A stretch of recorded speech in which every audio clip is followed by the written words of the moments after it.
Pemirsa, terima kasih Anda masih menyaksikan Gapai Kemuliaan. Ahilman, kita lanjutkan. Masih bicara soal pertolongan Allah. Allah tidak akan tidur. Allah itu pasti mendengarkan doa kita gitu ya.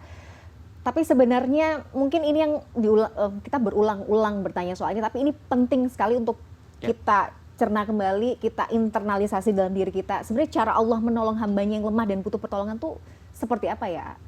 Cara Allah menolong. Cara Allah. Iya. Kan sebenarnya yang paling kita rindukan dari setiap episode hidup adalah bagaimana caranya kita makin dekat ke Allah kan. Iya, iya. Coba Mbak Mila saya tanya ya. Mana yang paling penting?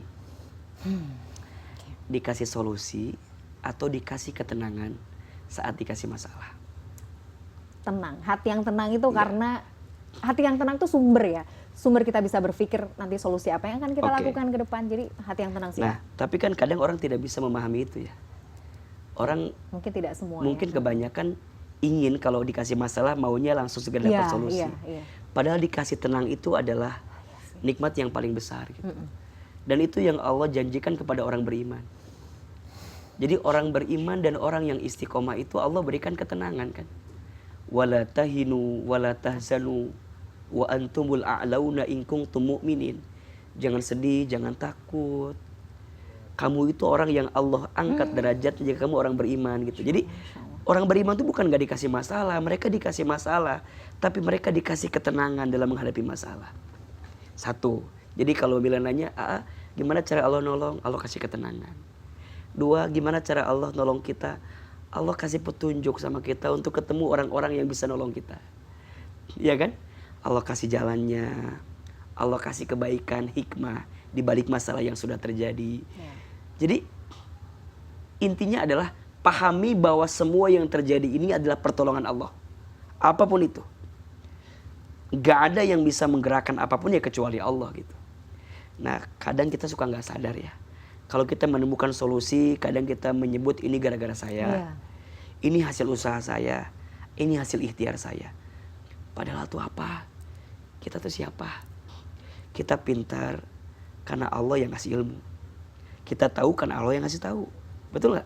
Kita jadi ngerti babnya karena Allah yang ngertiin kita juga. So pada akhirnya kembalikan yakin kitanya ke Allah. Dan caranya adalah belajar bertawakal kepada Allah agar Allah nolong sama kita. Jadi gini, makin kita serahkan semuanya ke Allah, ya udah Allah nolong kita. Tapi makin kita tuh ngerasa bahwa kita kepedean tuh, enggak ini bisa kita gitu. Ya udah makin susah dapat pertolongan, makin berat. Jadi ketika dikasih masalah itu kan dua sikapnya. Satu sabar, dua tawakal.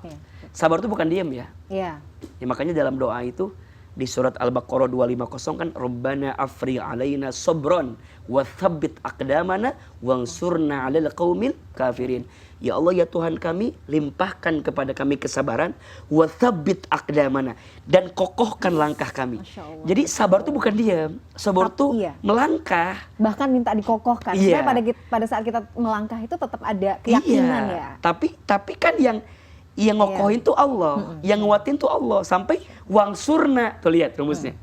Jadi udah sabar dulu, minta dikokohkan. Oke, kuatin dulu baru ya Allah tolonglah. Kalaupun hamba mau melangkah, ya udah arahin langkahnya kemana. Kalau harus milih, arahinnya milih yang mana. Kalau harus dapat sesuatu ya udah aku terima yang mana sih yang menurut engkau baik ya Allah. Nah titik-titik itu yang kadang-kadang kita lupa gitu Mbak. Masya Allah. Ahilman. Hari-hari belakangan ini kan sebagai umat Islam ya kita diberikan apa ya, sebenarnya tamparan juga ya, gambaran betapa saudara-saudara kita di Palestina ini luar biasa. Iya kita di satu sisi tuh sedih, kita pilu, kita sakit, hati kita tuh robek melihat apa ya, pembantaian ya saya bisa katakan seperti itu ya. Tapi di sisi lain tuh kita tuh seolah ditampar karena imannya orang-orang sana tuh Masya Allah gitu. Iya Masya Allah. Sudah hilang keluarga, rumah, ibarat kata nggak punya apa-apa. Yang alhamdulillah selalu rasa syukur gitu yang didahulukan. Apa yang kita bisa pelajari ya dari mental dari imannya saudara-saudara kita di Gaza gitu misalnya. Iya, kalau iman sudah menghujam ke dalam hati, maka tidak ada yang paling dirindukan oleh mereka semua kecuali perjumpaan dengan Allah Subhanahu wa taala. Jadi imannya sudah menghujam ke dalam hati. Bukan hanya sekedar di lisan saya beriman, tidak. Tapi di hatinya sudah ada Allah. Yang menciptakanku Allah, yang menghidupkanku Allah. Kalaupun aku harus wafat di jalan Allah dan akan kembali ke Allah. Itu kan tingkat tauhid yang paling tinggi gitu. Maka ya belajarlah dari orang Palestina, dari orang Gaza, saudara kita yang luar biasa.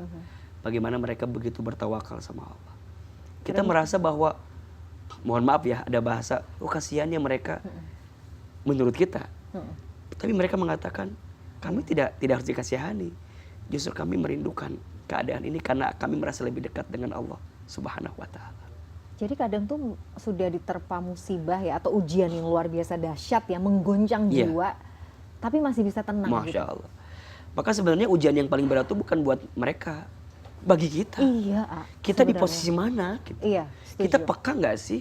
Kita peduli nggak sih? Kita bantu nggak sih? Kita doakan mereka nggak sih? Gitu.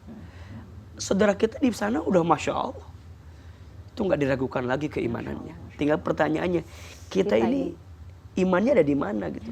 Makanya kalau kita nggak peka, nggak peduli di tengah kondisi saudara kita di sana, sepertinya dipertanyakan gitu keimanan kita. Maka hakikatnya ini ujian bagi kita. Sebenarnya malah justru kita ya. Ada di posisi mana? Makanya kita yakin bahwa pada akhirnya Islam itu akan menang. Tapi bukan itu yang paling penting. Kita tuh ada di barisan mana gitu. Apakah kita mau dapat kebaikan itu atau kita hanya sekedar lewat begitu saja. So poinnya adalah kontribusi apapun yang bisa kita hadirkan hari ini, lakukan. Karena kita nggak pernah tahu. Boleh jadi amal yang sedikit itulah yang akan mengantarkan kita ke dalam surganya Allah Subhanahu wa ta'ala. Dan kita berharap kita menjadi golongan-golongan seperti saudara kita di sana yang layak masuk ke dalam surganya Allah Subhanahu wa ta'ala. Itu harapan kita semua ya. Kelak nanti tuh di depan Allah tuh kita dikenali sama saudara-saudara kita. Ini adalah saudaraku gitu yang membela aku, Masya Allah. Itu kan harapan kita ya. Masya Allah, Masya Allah. Maka jangan pernah berhenti untuk terus berbuat baik. Karena kita percaya barang siapa yang memudahkan urusan saudaranya di dunia, maka nanti Allah akan mudahkan di hari kiamat. Barang siapa yang melapangkan kesempitan saudaranya di dunia, maka nanti Allah lapangkan urusannya di hari kiamat. Dan Allah bersama dengan hambanya yang membantu saudaranya. Allah ya Allah. Powerful banget. Mudah-mudahan Allah mudahkan kita. Amin. Untuk selalu membantu saudara-saudara muslim kita di seluruh dunia gitu ya. Saat ini mungkin saudara-saudara kita di Gaza, Palestina juga membutuhkan doa kita. Amin. Motivasi kita, bantuan kita sekecil apapun, insya Allah ini akan menjadi alasan ya nanti ya. Hilman ya, di hadapan Allah supaya kita termasuk golongan orang-orang yang membela tanah suci Palestina. Masya Allah. Hilman, terima kasih. Hari ini ilmunya Masya Allah. Insya Allah nanti kita akan lanjut lagi di episode berikutnya untuk bahas tema-tema yang tidak kalah menarik. Nah pemirsa, tidak terasa saya sudah perjumpaan kita kali ini dalam program Gapai Kemuliaan. Semoga kajian kita hari ini membawa manfaat, menjadi wasilah kita, menjadi hamba Allah yang jauh lebih bertakwa. Amin ya rabbal alamin. Semoga Allah senantiasa mudahkan kita dalam menuntut ilmu. Saya Mladia Rahma dan juga Ustaz Hilman Fauzi Undur diri. Terima kasih atas perhatian Anda. Insya Allah kita akan jumpa lagi pada episode mendatang. Wabillahi taufiq wal hidayah. Wassalamualaikum warahmatullahi wabarakatuh. Waalaikumsalam.